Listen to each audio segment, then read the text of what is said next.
Chicken রেশমি কাবাব বানানোর জন্য আমরা প্রথমে নিয়ে নেব হাফ বাটি মতন ধনেপাতা।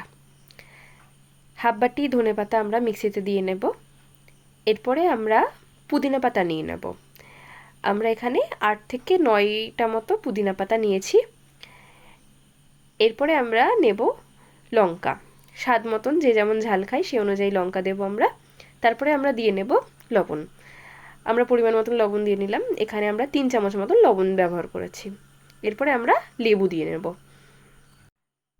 আমরা এখানে 2টো পাতিলেবু ব্যবহার করেছি। দেওয়ার পরে আমরা এই খুব সুন্দর করে এবার পেস্ট করে নেব। এখানে আমাদের পেস্ট এখন রেডি। এরপর আমরা একটা বোলে কিছু বোনলেস চিকেন নিয়ে নেব। সেখানে আমরা আদা রসুন বাটা আগে থেকে বেটে রেখেছিলাম, সেটা আমরা 2 চামচ দিয়ে নিলাম। দেওয়ার পরে আমরা এখানে আমাদের আগে থেকে পেস্ট করে রাখা ধনেপাতা আর পুদিনা পাতার যে মিশ্রণ সেটা আমরা এখানে দিয়ে নিলাম। এরপরে আমরা এর মধ্যে কিছুটা টক দই দেব। এখানে আমরা 2 চামচ মতো টক দই দিয়েছি। এরপরে আমরা কিছুটা নুন, যেহেতু আগে আমরা একবার দিয়েছি তাই স্বাদ মতন আমরা লবণ দিয়ে নিলাম কিছুটা। এরপরে আমরা কিছুটা আমরা গুঁড়ো দুধ দিয়ে নিলাম। এখানে 2 চামচ মতন গুঁড়ো দুধ নিয়েছি। আমরা এবার ভালো করে এটা মাখিয়ে নেব।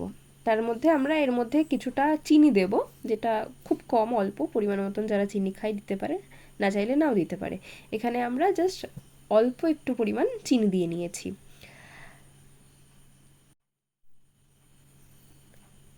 এবার ম্যারিনেশনটা আমরা 30 মিনিটের জন্য রাখবো। আমাদের 30 মিনিট ম্যারিনেশন হয়ে গেছে। এরপরে আমরা কি করব, কিছু স্টিক নেব। স্টিকগুলোকে আমরা আগের থেকেই গরম জলে ভালো করে ভিজিয়ে রেখেছিলাম যাতে নরম হয়ে যায় কিছুটা। তো আমরা আমাদের ম্যারিনেট করা চিকেনটা এর মধ্যে দিয়ে দেব। আমরা খুব সুন্দরভাবে, দেখুন যেহেতু গরম জলে ভিজিয়ে রেখেছিলাম, আমরা খুব সহজেই কিন্তু চিকেনগুলো এর মধ্যে চলে যাচ্ছে। তো আমরা এইভাবে আমাদের স্টিকগুলোকে রেডি করে নেব। আমাদের স্টিক রেডি হয়ে গেছে। এবার আমরা প্যানে কিছুটা তেল দিয়ে নেব। তেল দিয়ে সেটাকে প্রায় 1 চামচ মতন তেল দিয়ে আমরা পুরো মাখিয়ে নেব। খুব লো ফ্লেমে রেখে আমরা স্টিকগুলোকে দিয়ে দেব।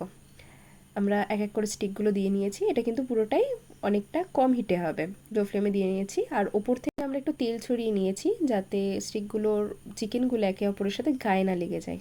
তারপরে আমরা এটাকে ঢেকে দেব। ঢেকে 5 থেকে 7 মিনিট রাখার পর আমরা এটা খুলবো আর হালকা হালকা হিট বাড়িয়ে আমরা এটা ভাজবো। দেখুন আমাদের ভাজা প্রায় রেডি। এবার 2-3 বার করে আমরা উল্টে পাল্টে দেবো। এটা আমাদের ভাজা রেডি। আমরা এটা তুলে নেব। তুলে নেওয়ার পর আমরা সার্ভ করব একটু ধনেপাতা ছড়িয়ে। দেখুন দেখতেই পাচ্ছেন কতটা সিদ্ধ হয়েছে, এটা সুন্দর।